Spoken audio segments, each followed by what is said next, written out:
Mirë, ne jemi rikthyer përsëri në studio për të folur për një temë e cila her pas here ne kemi të nevojshme, minimumi konsultimin me një arkitekt, nëse mendojmë që gjatë verës, kur kemi më pak punë dhe jemi më pak të angazhuar, të bëjmë ndryshimin e shtëpisë për shembull. Nëse në një moment grua së shtëpisë i thot mendja ta ndryshojmë komplet shtëpinë, sigurisht edhe me një buxhet të madh, po edhe të limituar, gjëja e parë që na shkon ndërmend është konsultimi me arkitektin. Unë kam një mik të vjetër të studios, i cili her pas here sa herë ne kemi dëshirë të dëgjojmë inovacionet nga fusha e arkitekturës, ai nuk përton për të ardhur, qoftë e diel, e hënë, e martë, e mërkur apo çfarë do lloj dite jave. Krista Ndoni është me ne në studio. Mirëmëngjes, mirë se erdhe. Ke bërë mungesa? Mirëmëngjes, mirë se u gjeta. Apo si i kujtuar ne? Të dyja bashkë.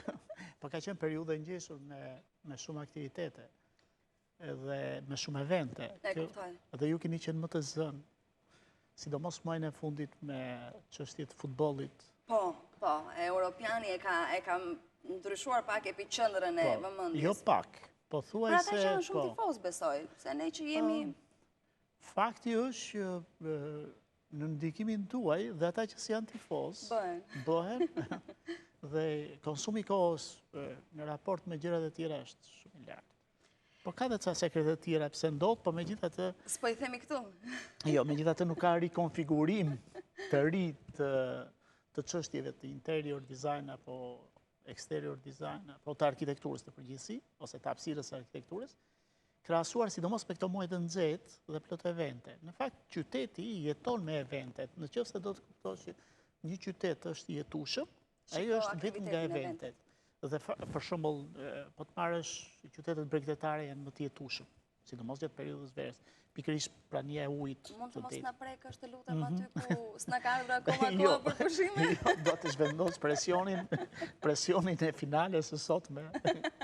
Në çështje më të bukura. Në çështje më të bukura. Po mirë, sido që të jetë finalja, se më kujtohet dhe ajo një shoqe nga fshati me personazhin kryesor që i tha nuk të lë babai pa finale, i tha në fund, do bëhet plazhi sot dhe në darkë pastaj do shikohet ndeshja dhe analiza në fund me Çarçanin dhe Viola Spiron me Euroscanner pa diskutim. Po e vërtetë është që kështu do të ndodhi, por gjatë kohës së plazhit nuk do të cijosh detin, por do të cijosh formacionet e ekipeve, diskutimit do të jetë shumë. Dhe ma do mendje që një pjesë e madhe e tyre, jo, këtu s'përfshia, veta nuk e përfshi, e harrojnë mrekullinë e detit dhe janë në përbare duke diskutuar për çështjet e ndeshjit. Pra janë, si thua, fizikisht në plazh. Por mëndërisht janë pranë finales. Megjithatë është interesante, ndërthurje e këndshme. Jo, është interesante. Dy nacione që se po ta kapësh në thelb është një kompeticion sportiv i trashëguar që nga bota e lashtë, është një event për të ndryshuar, si thua, rutinën ose ritmin e jetës. Perandorët e Romës, sa herë kishin siklete, organizonin këto lojrat olimpike. E vërtet. Këtu kene, s'besoj se federata ka në një siklet FIFA, në një siklet madhe. Po është ky rituali 4 vjeçar që në fakt është, për mua është një gjë shumë interesante. Kristi, është vera koha më e mirë për të bërë ndryshime, pa kaluar tek projektet e reja, po flas të ato ekzistueset, për të bërë ndryshime të ambientit ku jetojmë, ose biznesit, ose zyrës ku punojmë? Është vera koha ideale, apo nuk ka ndonjë kohë përcaktuar? Për këtë jo, se siç e dini çdo gjë lidhet edhe me ritmin e jetës, pra lidhet me biznesin, lidhet me financat, lidhet me atë gjendjen emocionale, lidhet me kërkesat ose nevojat. Megjithatë, vera është një kohë e mirë, sidomos për ata që e mendojnë që unë po shkoj në plazh dhe po vi po i gjej gati gjërat. Sa mirë është ashtu, jep çelsat, merr çelsat. Vetëm ashtu mund ta ndjesh ndryshimin. Nëse sakrifikon të rish pranë punimeve të ndjeksh ato për ditë, asnjëherë s'do të duket e re. Kjo është një këshill që ne ju japim të gjithë atyre që vendosin ndryshimet, që si thua shpenin lejen në thonjza dhe dukuni në momente të caktuara. Rrallë herë ndodh kjo gjë, sidomos me ju gratë, është ajo, është çështja e pjesëmarrjes ose e të qenit ashtu, që nesër të kesh të drejtë të thuash ja për këtë vendosa unë etj. Ose kur nuk i pëlqen burrit thua vetë zgjodhe, mbaj përgjegjësi. Edhe kjo duket kështu si humor, po edhe kjo funksionale, normal. Por normalisht kur kryhet një ndryshim në shtëpi dhe je e qartë se ç'kërkon, e mira është që atë periudhë të kalosh në plazhe, të shkosh dikua dhe ta ndjesh me një herë atë ndryshim. Në të kundërt nuk do ta shijosh ashtu siç kjo është këshill kështu që. Kam përshtypjen Kristi që në momentin që miratohet projekti final nga ana e klientit, le të themi kështu, nuk më duket shumë e nevojshme marrja pjesë, madje ku ta gjesh më mirë që të kesh një ekip, një skuadër dhe arkitekti në krye që ndik të gjitha punimet dhe ti shkon duket sikur e fillon nga ai moment jetën, sikur e rifillon. Megjithatë është çështje mentaliteti, jo mendësie. Në fakt, jo, është sa të zënë ke kohën. Nuk besoj, po marr rastin tuaj, nëse më lini, nëse ju do bëni të shtëpinë dhe në moment që e keni kohën të zënë dhe të mbushur, po, okej, do ta bësh ti. Po, nuk besoj, pra, varet shumë nga sa të okupuar ke kohën tënde. Në momenti që nuk ke se ç'bën, atëherë më mirë po merresh me një gjë. Dhe jo rallë ndodh kjo gjë, sidomos për zonjat që nuk e kanë të mbushur kohën dhe vjen atje. Nuk mund ta imagjinosh që dikush punon një punë tjetër ose prodhon në një biznes tjetër më shumë se sa të shpenzoj kohën pra nesh dhe të shikoj se çfarë ndodh. Por pavarësisht nga kjo, sot në projektimin ose të hapësirave arkitektonike, teknologjia vjen në ndihmë, kështu që përpara se të vendosësh, ti arrin të shikosh deri në mënyrë virtuale sot. Një projekt 3D për shembull. Me një cop letër mund të demonstroj në mënyrë virtuale, pa pasur mjetet të tjera, se si do duket interieri jot. Dhe ju vetëm duke lëvizur një letër 2 dimensionale, ju shikoni në 3D, virtualisht shikoni atë që kjo në fakt nuk është spekulim nga ana jonë, që shpeshherë duket sikur modelimi në gjuhën virtuale është më i bukur se sa impresion, pavarësisht është më i bukur sepse mund të ecësh brenda, mund ta shijosh, po në rastin e përdorimit të syzeve tridimensionale, augmented reality e quajmë ne, ti zëra se je brenda dhe e shikon të mbaruar atë. Në këtë rast e ka pak dyshime. Pak dyshime për atë që do ndodh dhe në një farë mënyrë edhe vetë je prirur që okay, sa kohë duhet dhe mbaroni që të kthejmë ta shoh. Kjo është gjë e mirë. Kjo është gjë e mirë pavarësisht se jo shumë kushta kërkon. Ndodh një gjë që e filloj me pyetjen kur mbaron. Pa filluar ende. Pa filluar ende. Se çdo gjë kërkon kohën e vet, ose mund të mbasi shikojnë planimetrit, thotë, okay, këtë dua jo mos u lodh më. Kuptohet edhe për çështje kështu të kursimesh, që unë i gjej në këtë kohë të vështirë, krize globale, e kuptueshme. Por nga ana tjetër ka dhe një trend të përgjithshëm. Nuk flas për elitën, nuk flas për njerëzit me mundësi të limituara financiare, po flas për atë shtresën e shëndetshme që sot bën shoqërinë, shtresa e mesme që quhet, që në Shqipëri në fakt po shkon drejt pak a shumë drejt ngushtimit ose drejt bashkimit me shtresën e fundit. Pra trendi është ky që jemi në minimalizëm pothuajse klasik, që në asnjëri nuk shikon për gjëra ekstra për t'i marrë. Të tërë shikojnë atë çfarë kanë dhe ripërdorimi i tyre në funksion të çdo gjë. Në fakt kjo është shumë pozitive. Minimalizmi i vërtet këtë të thotë, shih ato që ke, mos shiko për gjëra ekstra. Dhe ky është dhe në Shqipëri ka filluar të gjendet, dhe ne e hasim në punën tonë pothuajse përditë të gjë. Për mua është një akt shumë pozitiv i shoqërisë, sepse si thua të qenit minimalist? Apo me këto kushte që jemi është pozitive? Të them të drejtën, shoqëria e konsumit i ka këto principe, ti s'mund të shpenzosh dhe rishpenzosh. Për shumë se sa ke, normale. Këto ndodhin zakonisht kur ke dhe një hop cilësor në jetë, kur ke një promotion, në punë, ose kur ke një zhvendosje në një vend tjetër, ose e të tjera që lidhen me ndryshime cilësore, po.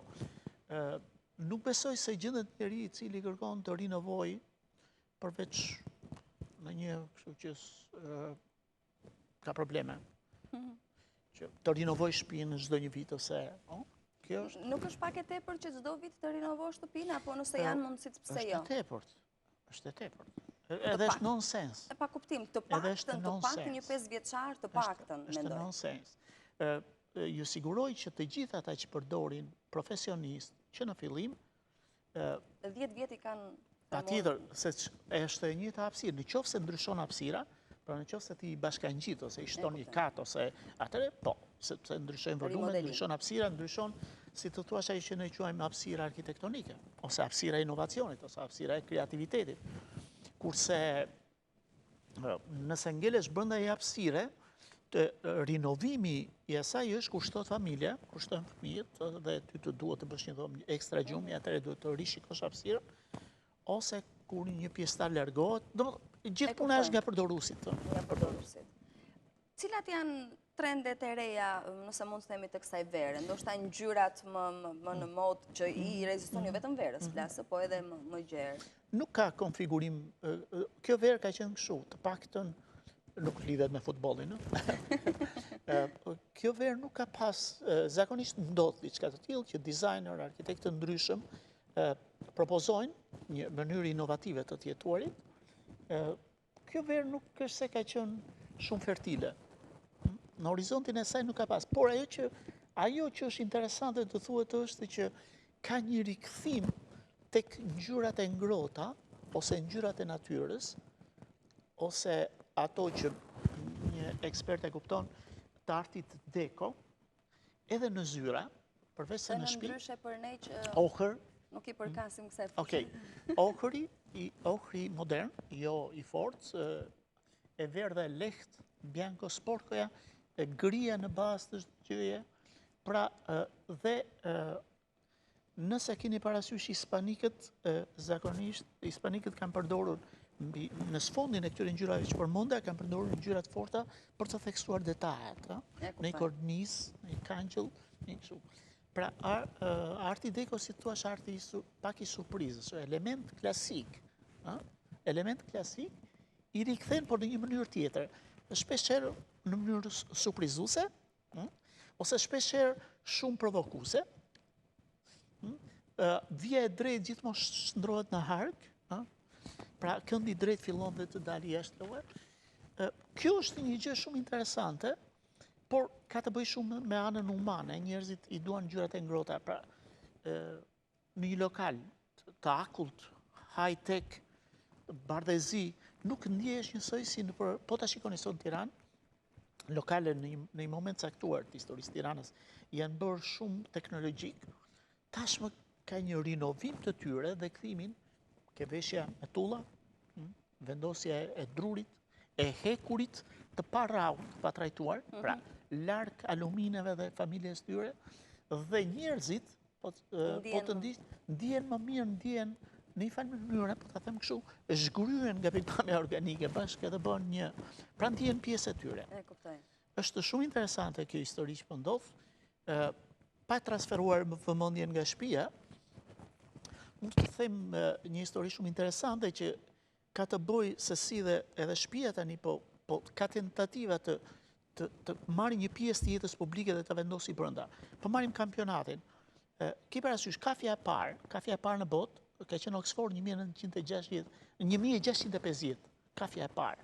Deri në atë kohë shoqëria pinte gjatë gjithë ditës, pra efektivisht ishte e dheur gjatë gjithë ditës, verë, birë, alkool. Pra alkool. Dhe kjo vinde edhe shtresat e larta dhe shtresat e ulta. Pra kjo kishte edhe një arsye tjetër, uji në atë kohë si shumë safe për të pirë, pra se nuk filtrohej, nuk bëhej, nuk kishi. Pra gjithë ditën praktikisht ishte i dheur. Fundja e kafes dhe e çajit krijoi coffee shop të parat. Dhe coffee shop të parat ishin që ti shmangesh atë ambientin në shtëpi ku ti në mëngjes e nis me birë, në drekë vazhdon me verë, pastaj përsëri me verë dhe në një xhin në darkë. Shmangja dhe kalimi për të pirë një kafe dhe një çaj nuk bëri që tjetër krijoi atë networkun e neuroneve. Filluan dhe idetë të shpërndalen. Duke ndërë në kafe dhe ju dini çfarë zhvillimi është bërë një pjesë urbane, ose një pjesë ose një qelizë jetës urbane e pa diskutueshme, sidomos në Tiranë dhe sidomos në periudhë kampionati evropian. Por, po të vësh re një gjë, dhe ata që për një arsye apo për një tjetër nuk kanë mundësi të shkojnë ta shikojnë në kafene, apo në ato qendrat që janë krijuar tani fan zone, që në fakt po rezultojnë shumë sukseshme, se po ndryshojnë në një farë mënyre qytetin po e bëjnë shumë me pika vulkanike të aktiviteteve, dhe ata që nuk e marrin, ose nuk e kanë kohën apo luksin apo durimin të shkojnë në këto zona, kafenet që janë për një moshë të mesme, edhe këto fan zone për janë më të rinj dhe më atraktive, mundohen të rikrijojnë në shtëpi gjatë ndeshjes për të pirë ose për ta shoqëruar të që në fakt ti mund të shikosh filma pafund dhe nuk shkon mendja të ndërsa kur ndodh një event i tillë. Pra janë shumë gjëra interesante që ndrodhin brapa hapësirës arkitektonike dhe këto vjen re zakonisht në periudha shumë interesante dhe për median, siç është kampionati apo edhe në gjërat politike. Për mos folur për politikë, se unë të dielën nuk dua përveç edicioneve informative politikën ta lëm larg për ta bërë pak më të lehtë, më light.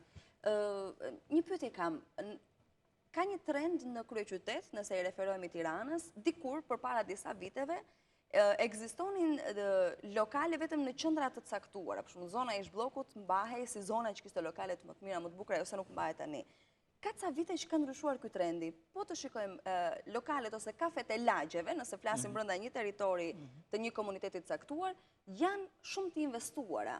Që do të thotë një lokal në lagjen time, apo disa lokale, për të mos thënë të gjitha, janë shumë të investuara. Çka më bën mua që unë atë lekë që do ta shpenzoj ta lej aty në komunitetin tim, për të bërë qarkullimin dhe për të mos shkuar, mos marr makinën për të bërë shpenzime të tjera me radhë për të shkuar në një zonë tjetër. Si e shpjegon një arkitekt këtë fenomen? Ju një pjesë të përgjigjeve e thatë vetë, një pjesë të përgjigjeve. E para njëra është besoj dhe ty të ka rënë në sy kjo gjë. Absolutisht po, unë nuk e ndroj kafenën time, sepse poshtë shtëpisë. Po thuaj se poshtë shtëpisë. Ai sa nga ndonjëherë me dorë si ngruan jemi kështu, thotë, zëre se jam në shtëpi. Ka një konflikt historik të vazhdueshëm që do zbrezim pim kafe, po ajo do të lëvizi diçka më shumë, unë vendosem atje. Por është shumë interesante dhe e shpjegueshme.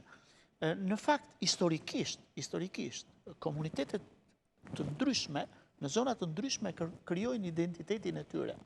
Jo më kot edhe në Tiranë, për shembull, Alidemsat, ose po ti marrësh, është një komunitet i krijuar jo se ka ndryshime biologjike apo antropometrike apo jo, është pikërisht nga kjo gjë, ka kafenen e tyre, ka sheshin e tyre, dhe kjo ka qenë shumë interesante edhe për qytetet evropiane. Edhe në një farë mënyrë dhe është një eksperiencë e transferuar nga ata. Kuptohet në vrullin e ndërtimeve, një gjë që i mungon Tiranës sot, se qyteti ose pjesa publike e qytetit 3 gjëra ka. Nga do ta kthesh edhe elementet më modern, sot konvertohen në 3 gjëra kryesore: rrugët, sheshet, profili urban. Çdo gjë këtu konvertohet. Në momentin që ka një tendencë të tillë që nuk ka më sheshe, flas për sheshe publike shumë të rëndësishme që në botën antike. Shumë të rëndësishme. Këto janë pjesë ku atë që tham, neuronet e kreativitetit mblidhen në këto sheshe dhe prodhojnë ide, prodhojnë biznes, prodhojnë komunitete. Edhe në këtë rast, kafeneja është qendra e gravitetit, duke ofruar atë kafen apo çaj, shpeshherë të mbirë, ose diçka më shumë, pikërisht nuk është kështu waste of time, është shumë e rëndësishme për një shoqëri. Ka shumë ide, ka shumë biznese, ka shumë lëvizje, qoftë edhe sociale, që gjenerohen nga këto komunitete. Jo më kot një gjenerat politikanë shumë të zgjuar, ju referohet këtyre organizimeve sesa organizime partijake për të krijuar vota. Deri pra, është përgjigjen edhe ekonomia e kohës është shumë e rëndësishme, mungesa e parkimit është shumë e rëndësishme, sepse janë objektive reale si shmang do. Po, që të vish rrotull me makinë është, ndërsa kur ke mundësinë që të shkosh në këmbë, pa asnjë ndihmë tjetër, kur ke mundësinë të kthehesh përsëri në arkun e disa minutave, në shtëpi atëherë nuk ka, si thua, nuk ka gjë më të mirë, më praktike do të thoja, në organizimin e jetës tënde po dhe të hapësirave të tua, pavarësisht se ndodhe ajo që shpeshherë ti thua po përsëri këtu, por kjo zgjidhet sepse ti e ke të drejtën të provosh dhe gjëra të ndryshme gjatë shkëmbimeve me të tjerë. Pra një shkon ke zona njërit, një shkon ke zona tjetrit, këto ftesa shoqërore të miqve dhe shokëve. Është shumë interesante kjo dhe shumë jetësore për qytetin. Krijimi i këtyre komuniteteve që qendrat e tyre gravitacionale janë këto coffee shop.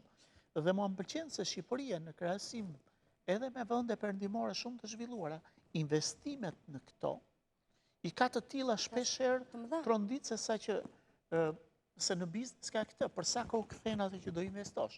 Në qoftë se kalon 2 ose 3 vjet nuk je më feasible, nuk je mundësmëri ekonomike është më e vogël.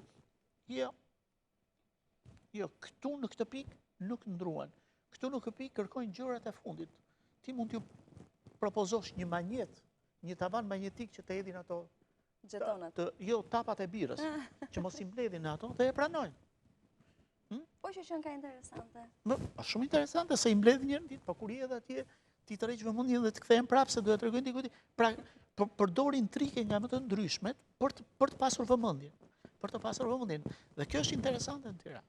Megjithatë, për të qëndruar edhe pak këtu, një tjetër fakt që mua më bën përshtypje, për shembull, për të mos shkuar shumë larg në Itali, ndodh që një restorant apo një bar kafe është ndërtuar në vitin 1980 ose 85, dhe që ditën e parë që është bërë ashtu, për 30 vjet apo 35 vjet nuk ka ndryshuar as pak, dhe ai pronari nuk e merr absolutisht mundimin për ta restauruar, sepse unë duhet ulem te ai karrige ku jam ulur para 30 vitesh. E kundërta ndodh në Shqipëri, nëse kalojnë ca vite dhe nuk bën një restaurim, duket sikur nuk ka më mundësi të arrijë nevojë, ose nuk shkojmë aty se s'na ofron asgjë të re. A thua që dikush vjen për ambientin dhe jo për të shijuar atë që t'i ofron? Pse është? Kjo është shumë e thellë. Kjo lidhet me moshën e qytetërimit që ke. Sa i qytetëruar je, sa të kaluar ke. Dhe ajo që ju përmendet në Itali, po jo vetëm në Itali. Në Greqi, absolutisht, në të gjithë Europën. Europën, e vërtet. Kjo ndodh në Shtetet e Bashkuara të Amerikës, që relativisht është një shoqëri e re. Imagjino, në 96 Miami festonte 100 vjetorin si qytet. Pra, relativisht janë të re krahasuar me Europën. Mos na ço deri aty se. Jo, do ta them, por objekte të tilla janë të mira se janë të vjetra, se ka një lloj fjalësh në shkencën e restaurimit, e vlerësojmë shumë këtë gjë. Ajo është e vjetër se është e mirë. Pra, që kur është bërë mirë. Dhe çdo tentativë tjetër që në petkun e vjetërsisë ti do ta prishësh, është provincializëm i pastër, është provincializëm i thekur.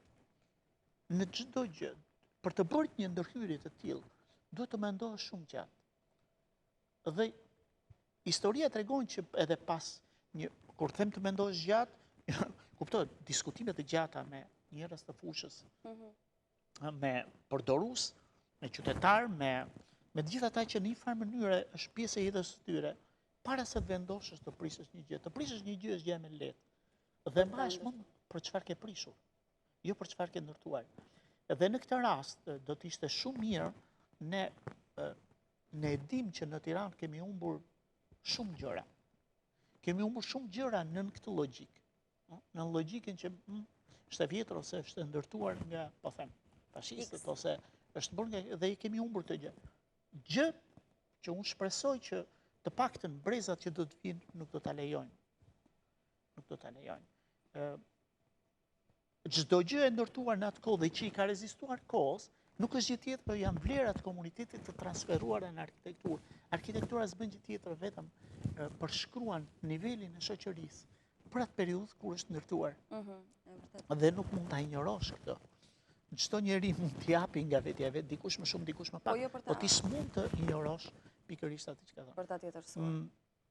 Të shpresojmë që kjo ide që ne të prishim, të them edhe diçka të fundit, është në shekullin e 18 një publicist shumë i shquar italian thot për ne, për shqiptarët pasi erdhi dhe ndeni këtu, nuk tha gjë tjetër, pra pavarësisht mikpritjes, pavarësisht mënyrës së ushqimit, pavarësisht bukurive natyrore, flas në shekullin e 18, por tha të çuditshëm këta si kom, tha. Këta ndërtojnë duke prishur ato që të tjerët kanë ndërtuar për ta. Është shumë në shekullin e 18. E bukur. Shumë interesant.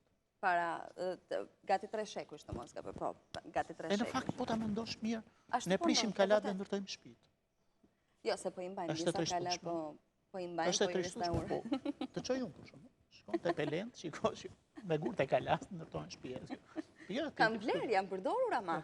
Është bërë shtëpia me gurë te kalas? Në fakt është zhvillimi i qëndrueshëm.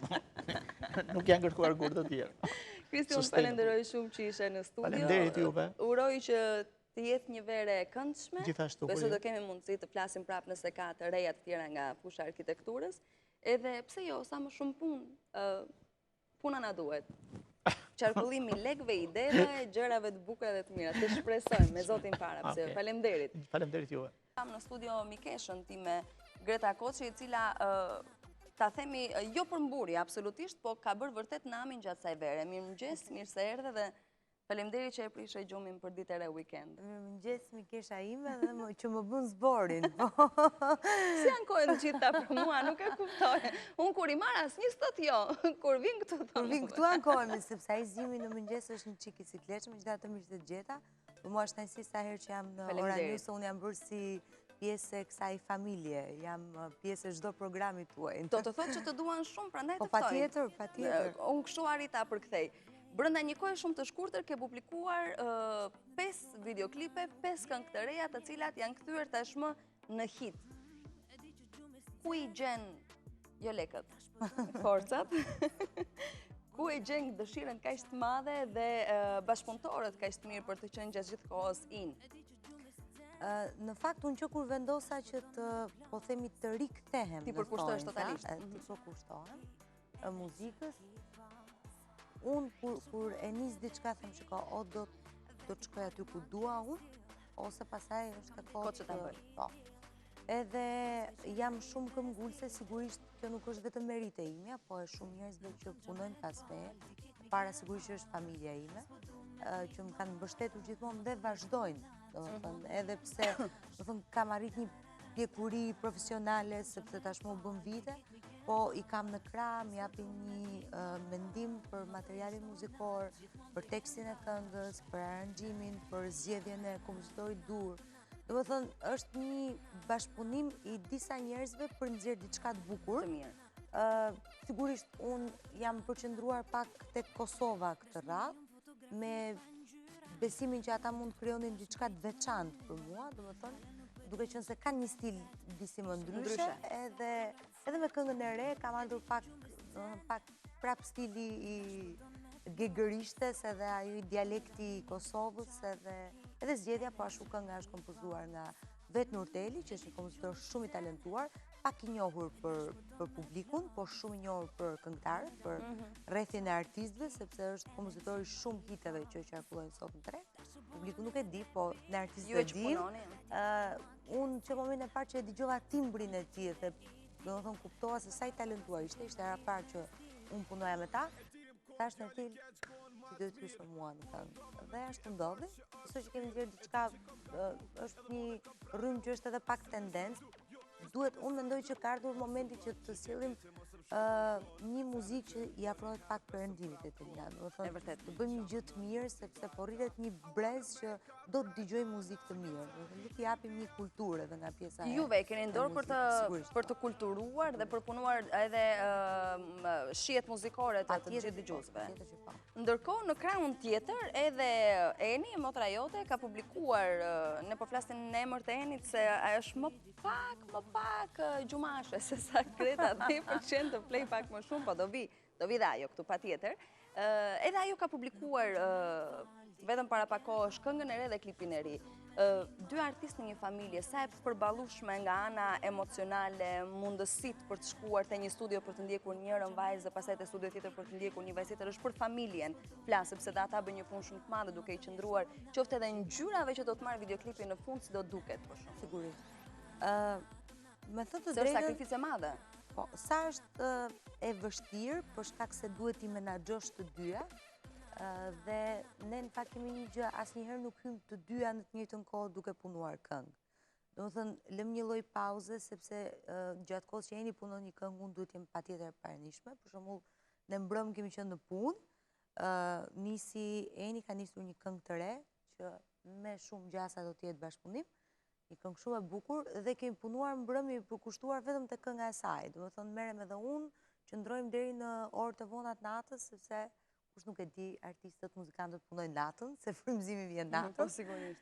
Kështu që përkushtohemi të gjithë. Pastaj lëm një 5 ditë apo një javë pushim dhe fillon kënga ime, pastaj të gjithë aty. Dhe gjithë secili i jep nga një mendim. Megjithatë është shumë bukur, unë e ndjej Etelina për më tepër për motrën. kur jam në një koncert me ta, apo kur kam nga këto bashkëpunime që kam realizuar me Enin, tani është e çuditshme një ndjenjë që ti do ta shohësh atë më lart se veten. Si ka mundsi, motrat e mëdha e kanë gjithmonë këtë për motrat e vogla. Nuk e di. Si shpjegohet, se më ndodhe edhe vetë mua me motrën time, për shembull që jemi profile krejtë ndryshme, prap kujdesi asaj ka shimeje që jam me vogël, në raport me atë flas, është më i madhe, them sa mirë që ti jesh motrë e vogël ndonjëherë se keca përfitime.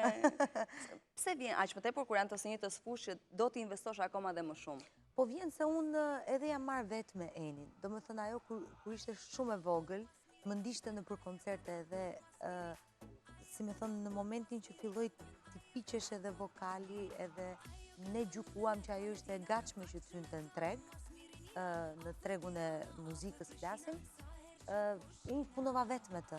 Edhe ndoshta e ndjej më shumë për këtë arsye, po sigurisht edhe të qenit motër. Normale. Të ndikoni jashtëzakonisht shumë. Po që kënaqësia është e jashtëzakonshme kur ajo korr një sukses, kur ajo ka një arritje, më shumë për të se për veten, po jam shumë e kënaqur edhe për suksesin e Enit. Po bën një po themi realizim të vetes sepse po merret edhe me studimet edhe me muzikën. Mbaroi vitin e parë të studimeve për mjekësinë në Angli. Edhe është e rrallë pak që artistët edhe të shkollohen mirë edhe të merren me muzikë, se muzika të kërkon impendim 24 orë dhe nuk ke kohë të merresh. Ose përfundosh studimet dhe do t'i hysh muzikës, të dyja janë pak vështira, po Eni edhe pse bë gjumashën pak kur vjen në Shqipëri, se kështu ka gjithë lodhja dhe akumulimi janë nde, sigurisht që ka nevojë për shkëlqyer. Ka nevojë pak për pushim, por ne do ta sjellim, po do vi se zbën. Ndërkohë shoh që pushimet i ke mbaruar pjesën e parë, nëse mund të them, të pushimeve. Nga ngjyra. Po tani unë vërtet me sy se jam. E shoh nga ngjyra, e shoh nga postimet në Instagram, në Facebook, ku e kalove pushimet në Turqi me familjen. Pse bëre këtë zgjedhje? Sepse qershori është me më pak njerëz, është më i qetë dhe të jep mundësi të shlodhesh, sepse ke shumë koncerte, korik dhe gusht, apo ndoshta do të rikthehesh prap në shtator, le të themi, disa ditë pushime? Jo, sepse edhe shtatorin e kam të bllokuar me koncerte. Arsyeja pse shkova më përpara është jam pikërisht koncertet. Më ka ndodhur këtë vit që ti bllokoj, domethënë datat e korrikut, po themi edhe fundin e gushtit, gati fundin e gushtit, ti bllokoj 2-3 muaj përpara, gjë që nuk parandodh, se zakonisht në koncertet e verës, ne artistët duhet qenë se publiku, si me thonë, njerëzit janë pushime dhe janë tërkohës aty, nuk ka nevojë shumë për marketing, për ardhjen e një artisti. Telefonatat janë, alo, nesër je këtu, nesër je atje, dhe nuk ka pasur një nevojë, po këtë rasti duke nga të qenit aktive dhe nga suksesi i këngëve të një pasnjëshme, ka bërë që unë të bllokoj datat edhe 2-3 muaj para, që nuk parandodh, gjithmonë nuk ndodh, në raste të rralla ndodh. Kjo është një gjë e mirë, tregon që është shenjë shumë e mirë. Janë koncerte më shumë në Shqipëri apo pa diskutime dhe jashtë? Jo, në këtë periudhë duke qenë se edhe emigrantët, sepse ne pjesën e, po, ata vinë, kthehen, jemi në Bregdet, domethënë Shëngjin, Velipoj, Vlorë, Sarandë, gjithë këto zonat ku njerëzit pushojnë, domethënë të Bregdetit gjithmonë. Akoma edhe më mirë, sepse të paktën nuk është e domosdoshme që të rish gjithkohës me valixhe dhe gati për të kapur avionin e radhës. Jo, është sigurisht që është më mirë, po sado, domethënë shumë njerëz mund të mendojnë që shiko se këta artistët e ka lënë Jovan Bregu një shprehje që i fusin një tralala dhe janë rregull këta. Por që ti jesh artist edhe të përballosh turne, koncerte, është një punë shumë e lodhshme, jo fizike më shumë se sa psikologjike. Do thënë, ke përgjithësi që te veshja, që te si do dalësh, që te si do të presin njerëzit, do thënë, a do jesh në kondicion të mirë vokal për të kënduar, dhe janë shumë gjëra që të ngarkojnë dhe ti thua, inshallah ja dalë, nuk është kaq e lehtë sa duket. Këndon live? Po.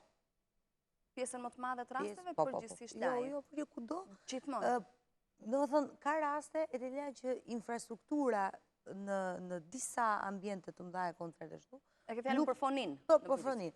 Nuk të lejon që ti të këndosh live. Do të thënë, ka vende ku nuk e ke të pamundur për shkak se nuk ka dëgjim të mirë atje.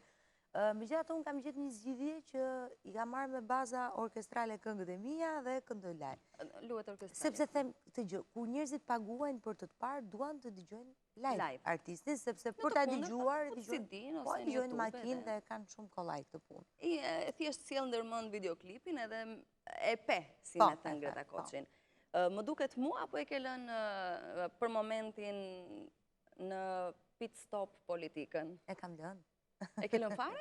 Apo Jo, për e kam momentin? lënë në kuptimin që jam duke përkushtuar të muzika këtë periudhë. Të mungon? Sepse Ajo pjesa e të marrurit me të rinjt, me politikë, me angazhime, me dhënie idesh në politikë bërje, apo ke surpriza për shtatorin e më mbrapa? Shiko, unë jam, të më thënë, sa e surprizuar, aq edhe e kënaqur, sepse unë nuk e kam ndërprer në asnjë moment kontaktin me ta. Do të thënë, mua më shkruajnë të rinjt nga e gjithë Shqipëria, drejtuesit e forumeve, me kryetarin e ri e kam mik edhe shok për kokë edhe kam, do të thënë, në rastin që unë gjej pak kohë, shkëputem, shkoj, e pi një kafe. Do me thënë për Belindin ti e gjen kohën për kafe? Po, e gjej, po edhe për ty e gjej, erdha. Nuk është se unë kam humbur kontaktet, jo vetëm me pjesën e forumit rinor, po edhe me pjesën e Partisë Demokratike, jam gjithkohës në kontakt, por pjesa e koncerteve mua më impenjon shumë dhe nuk më lë kohë që unë të qëndroj pak të kaloj më shumë kohë me ta, si thua. Megjithatë, i ndjek me interes, jam gjithkohës. Mund të ketë projekte të reja politike në shtator dhe më mbrapa, apo asnjëherë nuk i dihet, ndoshta për shkak të asaj që mund të ofrohet ose mund të lindë një ide e re në një moment që ti nuk e ke menduar? Edhe kjo mund të jetë, sigurisht në moment që do ofrohet diçka, do jem e gatshme. Por momentalisht edhe unë nuk... Ke bërë këtë zgjedhje? Kam bërë këtë zgjedhje sepse edhe muzika do pa kohën e vetë, është edhe tregu i muzikës është të imbushur, Etelina. Dhe i thonë një shprehje pak më popullor që nëse e lë dhe ajo të lë. Pra dhe muzika do shumë përkushtim, do vëmendje, do punë 24 orë dhe të dyja nuk mund të mbahen dot. Kështu që unë kam bërë këtë zgjedhje për një periudhë kohë, në një moment tjetër që mua do të më vinë një ofertë mirë, apo unë do të vendos që të garoj sërish në një garë të radhës që Partia Demokratike do të ketë, do të hyj me kënaqësi, do të marrë një pozicion aty ku do të jetë vendosur. E kuptoj. Ndërkohë, e the edhe vetë tregu, sidomos gjatë stinës së verës, të imbushet me klipe, me këngë të cilat përgjithsisht më pas qëndrojnë dhe në klipe, sepse ndoshta kjo është mania dhe mënyra më mirë e marketimit të këngëtarëve dhe këngëve. Pse ka kaq shumë prurje? Si ka mundësi që ka kaq shumë prurje pas kemi qenë një popull super i talentuar dhe me një dëshirë shumë të madhe për të bërë këngëtar? Më së shumti. Në fakt jemi të talentuar, ne kemi shumë shembuj edhe në botë artistëve që ne po na zbardhin faqen, ne jemi shumë krenar për ta. Që nga Rita, apo jo vetëm pjesa e artistëve, po dhe futbollistë, apo dhe njerëz tjerë që po japin një imazh tjetër Shqipërisë. Jemi si popull genetikisht e kemi të trashëguar sidomos këtë pjesën artistike të talentit për muzikën. Megjithatë, kjo nuk do të thotë që për hir të kësaj, domethënë ky showbiz të mbushet ndonjëherë dhe me antivlera. Tani ne që jemi në këtë fushë e shohim pak më me sy kritik, sigurisht. Megjithatë, unë them që nuk është vetëm, po themi thonjë zafaji atyre që ëndërrojnë të këndojnë. Se sot që ndodhë, nëse ti je një vajzë e bukur edhe përfiton famën në mënyra nga më të ndryshme, sot kanë dalë edhe disa shtëpi atje që të monitorojnë edhe ti pas daljes atyre nga ajo shtëpi ti je i famshëm dhe mendon që të njohin gjithë dhe duan gjithë dhe duhet bësh diçka tjetër patjetër sepse ëndërron dhe ke disa para të hequra më njanë dhe do të bësh një klip, po kjo nuk mjafton, domethënë duhet ketë një filtr, Etelina, dhe këtu fillon problemi, nuk është vetëm i këtyre individëve që kanë një imagjinat të shfrenuar, por është edhe i diskografive, është edhe i medjave, sidomos medjave, unë e kam thënë e stërthem, sidomos i medjave që transmetojnë muzikë. Domethënë, ti i nxjerr aty një, po themi dhe lakurisi, sepse sot ke disa videoklipe që nuk ndihesh mirë nëse ti ishe me prindin, me familjen, me fëmijët. Kjo është një problem shumë i madh që unë shpresoj që me kalimin e kohës ne ta rregullojmë, sepse thonë disa që po shiko se bota apo zhvishet Rihanna, apo zhvishet Beyoncé, po E para njerë, Beyoncé është, apo Rihanna janë këngëtare të jashtëzakonshme. Do thënë janë divat botëror që ti ke dëshirë ti digjosh, pa le pasaj dhe ti shosh tua halal, sepse ato janë yje që shkëlqejnë në gjithë botën. Ne jemi një treg i tillë që duhet i përshtatemi edhe pak edhe mentalitetit, edhe kulturës tonë dhe gjitha këtyre. Kështu që kjo është ajo, po kemi dhe këngëtar shumë të mirë. Absolutisht. Kemi dhe këngëtar Ka shumë dhe të vlera, mirë. ka dhe vlera. Dhe së fundi projekti radhës, kur të ta shohim projektin e radhës të konkretizuar në një këngë apo në një videoklip nga ty?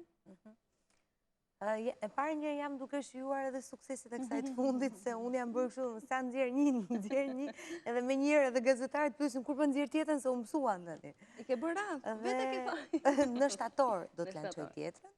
Do me thënë do kemi 2 muaj vere për të shijuar Aja Vleti dhe këngët e tjera. Po, edhe këngët e tjera. Në shtator, them mesi i shtatorit do tjetë me njërë kënga tjetër me klip, sërisht me klip. Bashkëpunim apo ende nuk është Jo, vendosur? vetëm, këtë radhë do tjetë vetëm. Vetëm. Në lëmin e baladës, apo do jetë diçka... Jo, do të zbuloj shumë, po... Do jetë diçka, do më thëmë diku të rrymat R&B, do më thëmë një gjë që është edhe e kërcyshme, po jo gjëndja e baladës, do më thëmë, jo e baladës. Unë të falenderoj shumë që ishe në studio, ta kam borç një kafe tani për të kompensuar zgjimin e hershëm që në orën 8, dhe të uroj sa më shumë sukses, sepse jo në një të ardhme të afër ti rikthesh dhe politikës, base mund të sjellësh risi në këtë drejtim, se jo vetëm në fushën e muzikës. Faleminderit shumë Edelina për ftesën, për gjithë të fjalë që ti thua me shumë zemër. Faleminderit shumë. Faleminderit dhe ty. Të dashur miq, ne këtu kemi mbritur në fund, nga nesër në vazhdim do të jeni përsëri me Stella Kotrin, bashkë do të takohemi të dielën e ardhshme, deri atëherë unë uroj që të kaloni sa më bukur këto ditë vere, të ndërthuara jo vetëm me punë, por pse jo edhe me plazh. Deri atëherë mirupafshim.